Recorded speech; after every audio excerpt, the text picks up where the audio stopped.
power isn't about money. It's about making others feel impossibly small. Billionaire Nathaniel Harrington lived by this golden rule, famously destroying careers for sheer sport. But when he tried to publicly humiliate a struggling waitress using a fabricated ancient dialect, she didn't just understand, she corrected his grammar. Chaos followed. Crystal chandeliers cast a golden, unforgiving glare over the dining room of L'Étoile d'Or, Manhattan's most pretentiously exclusive dining establishment.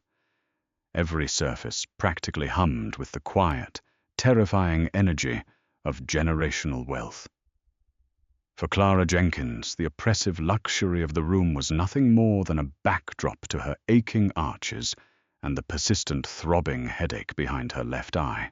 Balancing a silver tray loaded with 3 glasses of perfectly chilled vintage champagne, Clara navigated the labyrinth of linen-draped tables with the invisible grace expected of the restaurant staff.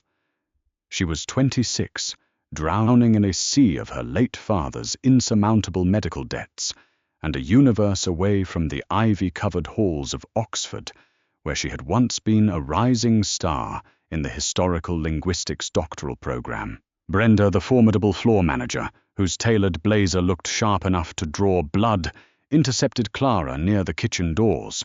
Her face was pale, a rare crack in her usually impenetrable armor.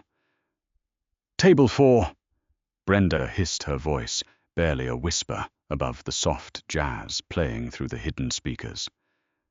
Nathaniel Harrington just walked in with his usual entourage. Do not look him directly in the eye unless addressed. Do not interrupt him. And for the love of everything, do not make a mistake. He had the sommelier fired last month because the wine was poured 2 degrees too warm. Nathaniel Harrington was a predator, draped in a 3-piece charcoal suit.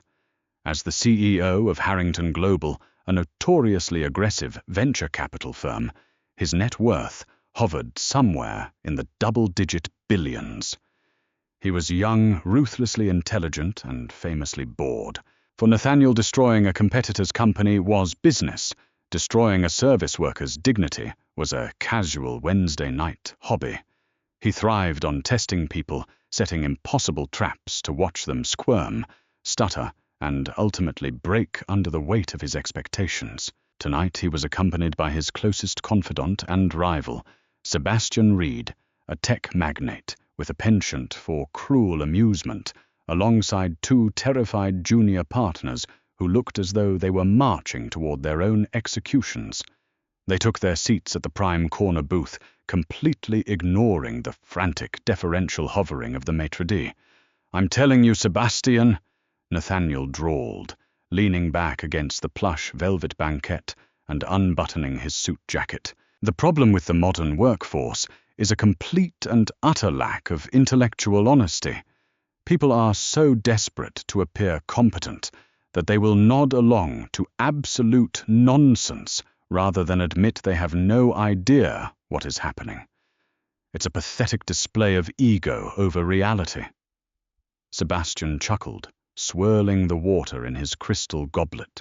"And I suppose you're going to prove this theory again tonight, Nate." "Naturally." Nathaniel smirked, a cold, calculated expression that had graced the covers of countless financial magazines. "I've crafted a new one. I call it Bastardized Britannic. It's a completely fabricated amalgamation of old High German, heavily corrupted Latin, and a syntax structure I entirely made up. I'm going to place my order in it. I guarantee you the waitress will just smile, nod, and bring me whatever she guesses I want, rather than confessing her ignorance."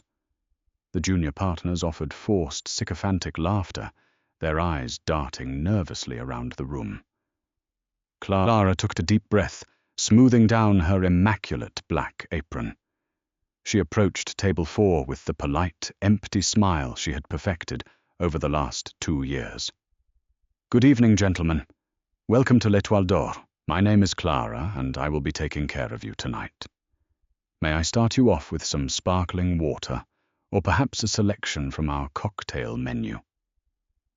Nathaniel did not look at her. He kept his eyes fixed on Sebastian, waiting for a beat of absolute silence to fall over their table before turning his gaze slowly up to Clara.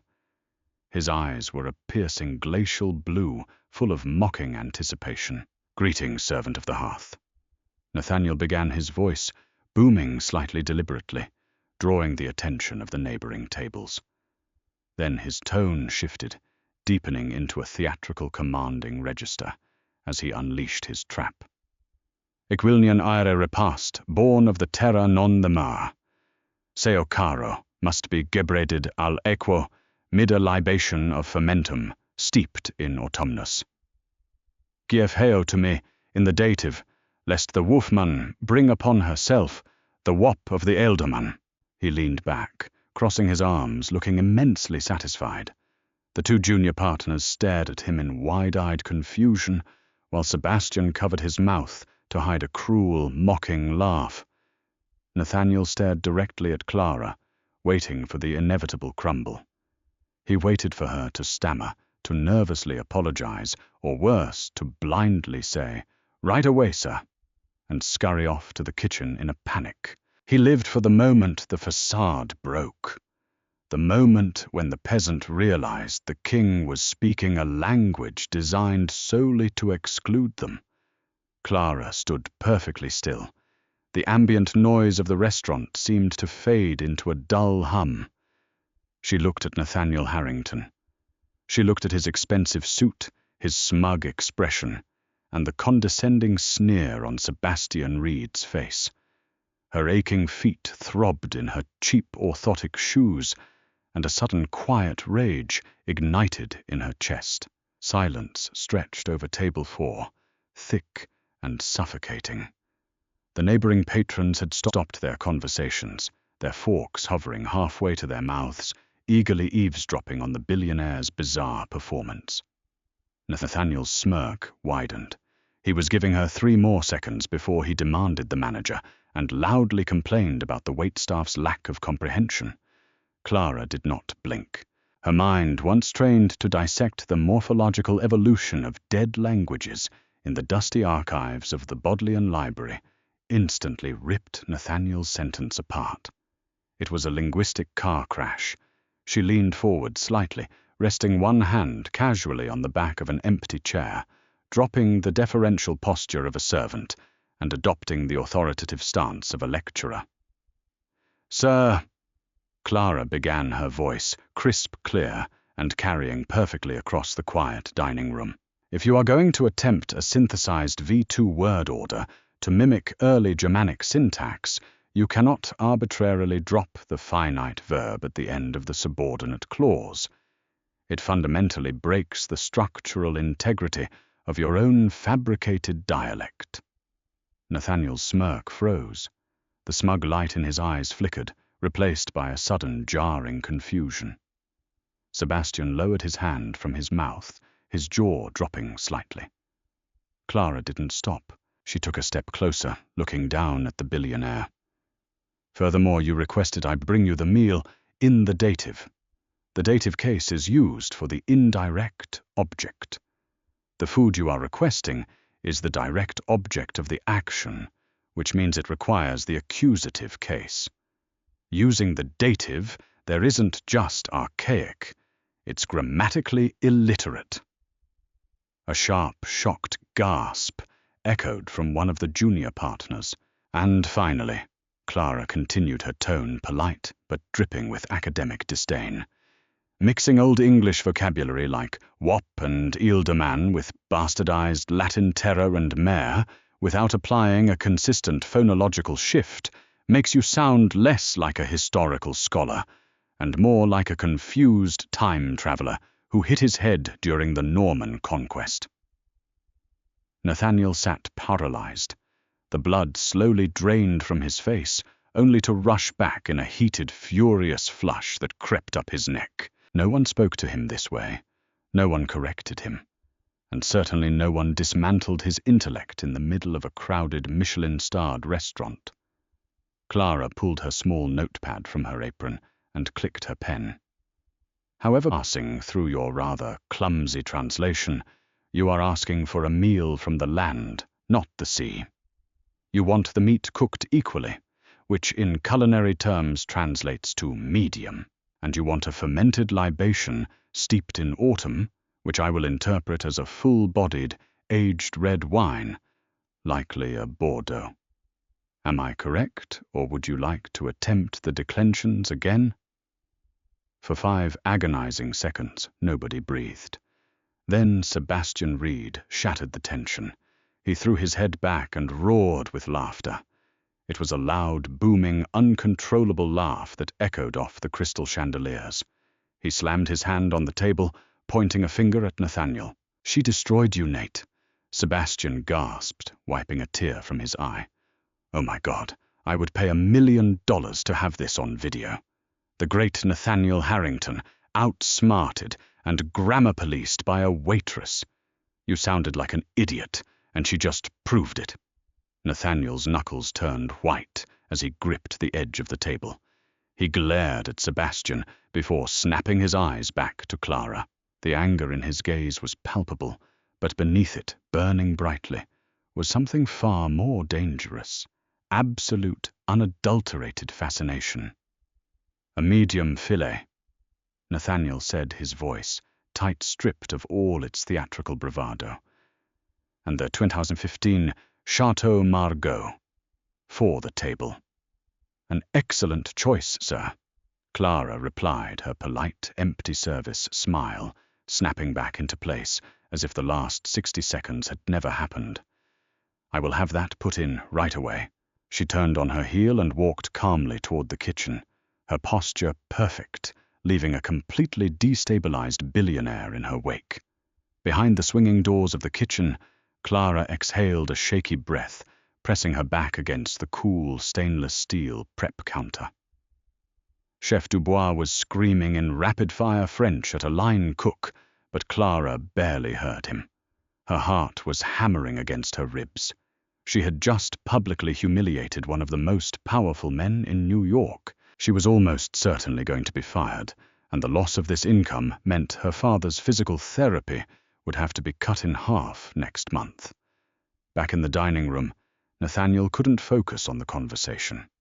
Sebastian was still making snide remarks about bastardized Britannic, but Nathaniel's mind was racing.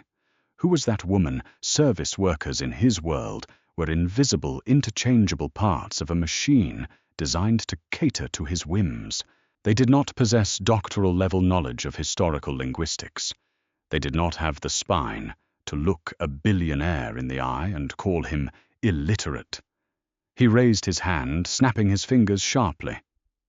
Brenda, the floor manager, practically materialized at his side, her face a mask of polite terror.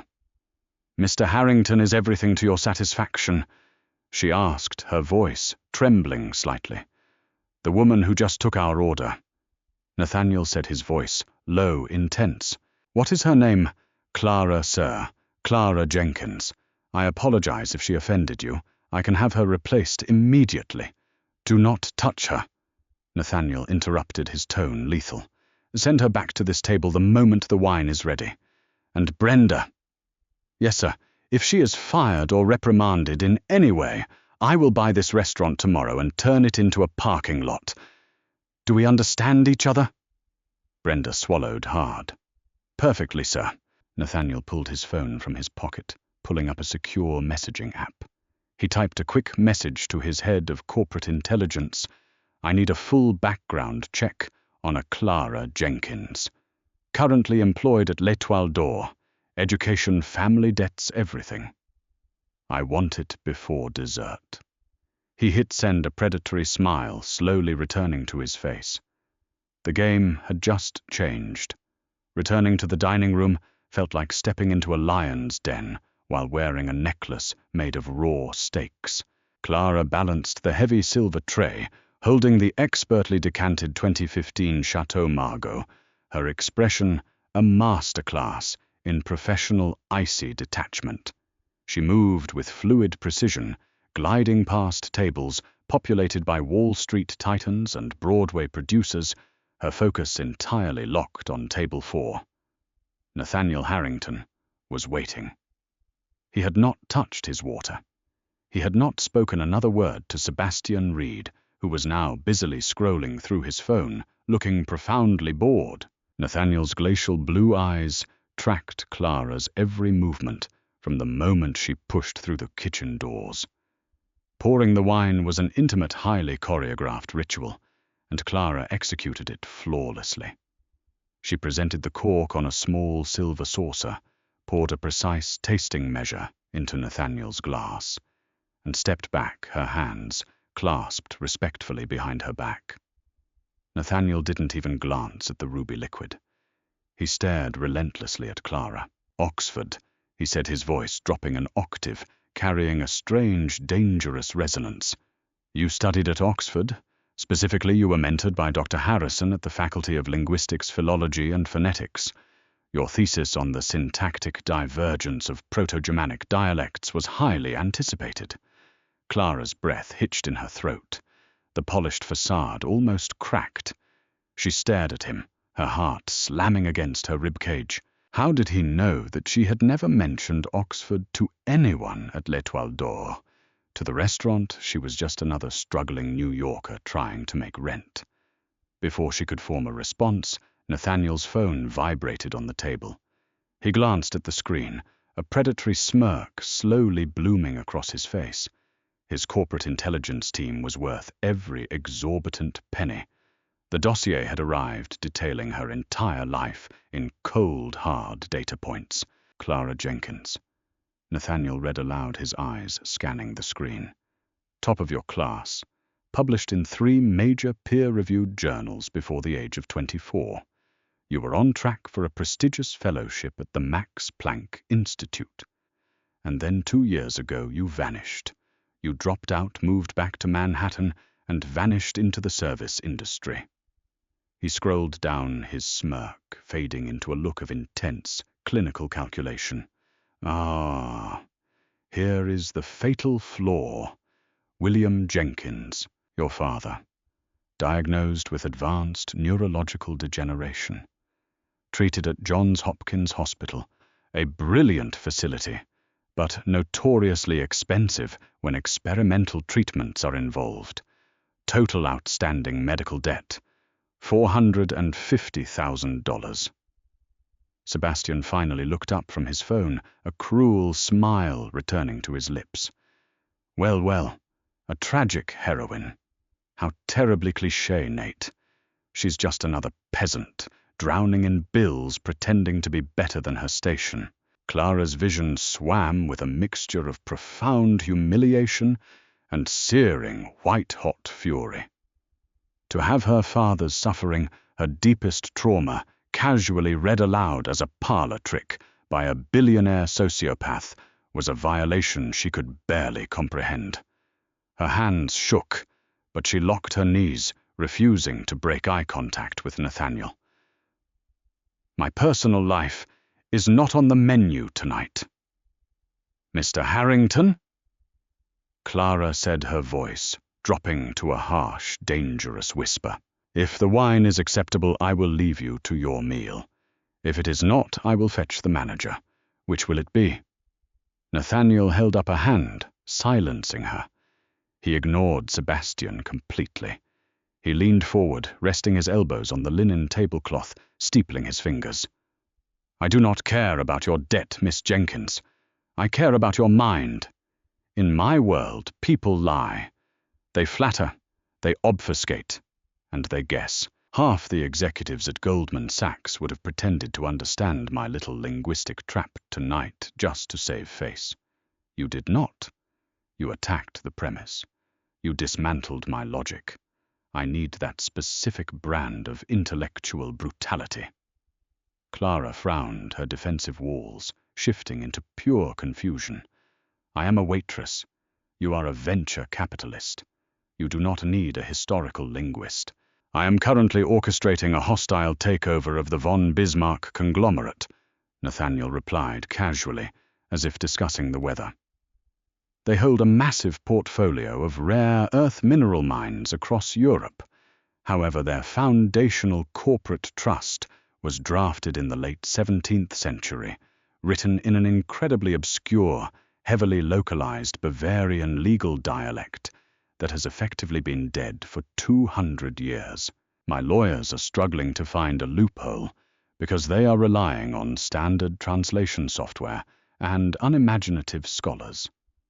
I need someone who can rip apart archaic syntax and find the grammatical flaw in their armor. I need someone who understands the exact architecture of dead languages. He paused, letting the magnitude of his words settle over the table. Come work for Harrington Global. Nathaniel offered his tone, shifting from mockery to a cold, hard business proposition. I will pay you a starting salary of $300,000 a year. Furthermore, I will instantly liquidate your father's debt at Johns Hopkins. You will never have to carry a silver tray or wear orthopedic shoes ever again. Sebastian scoffed loudly. Nate, you're losing your mind. You're going to hire a waitress to handle a multi-billion-dollar acquisition purely because she corrected your grammar. This is absurd, even for you. Quiet, Sebastian. Nathaniel snapped, not breaking his gaze with Clara. Well, Miss Jenkins, I am offering you your life back. Do we have a deal? Clara looked at the billionaire. She looked at the smirking Sebastian Reed. She thought of her father lying in his hospital bed, the crushing weight of the collection notices piled on their kitchen counter. It was a lifeline. It was a miracle. But looking into Nathaniel's eyes, Clara realized he wasn't offering salvation. He was buying a shiny new toy. He wanted to own the woman who had publicly bested him. Clara slowly reached out and picked up the bottle of Chateau Margaux. She filled Nathaniel's glass to the brim, an absolute violation of fine dining protocol, completely ruining the aesthetic presentation. No, Clara said, her voice perfectly steady. Nathaniel's eyes widened in genuine shock. Excuse me. You heard me, Mr. Harrington, Clara said, placing the bottle down with a soft, definitive thud. I am not a commodity to be purchased to soothe your bruised ego. You do not want a translator. You want a trophy. And while my father's debt is crippling, my dignity is not for sale. Enjoy your wine. She turned and walked away, leaving Nathaniel Harrington in a state of absolute stunned silence. For the first time in his meticulously orchestrated life, the billionaire had been completely outplayed, not once, but twice, by the same waitress. Rain lashed aggressively against the floor-to-ceiling windows of Harrington Global's executive boardroom the following morning. Nathaniel stood by the glass, looking down at the crawling yellow cabs of Manhattan, his mind burning with a chaotic mixture of frustration and intense admiration. Sleep had been entirely elusive. Clara Jenkins' refusal echoed in his ears a sharp, dissonant chord in the symphony of sycophancy he was accustomed to. She hadn't just rejected his money. She had rejected his absolute authority. The heavy mahogany doors swung open, and his chief of staff, a perpetually stressed woman named Sarah, rushed in, clutching a secure tablet. Mr. Harrington, the secondary background check you requested at 3:00 a.m. is complete. You need to see this. Nathaniel turned, snatching the tablet from her hands. He swiped rapidly through the financial data, his eyes narrowing as he connected the dots. When he reached the section detailing the specific collection agency holding William Jenkins' medical debt, his blood ran cold, followed immediately by a surge of predatory adrenaline. The debt wasn't just floating in the ether of the American healthcare system.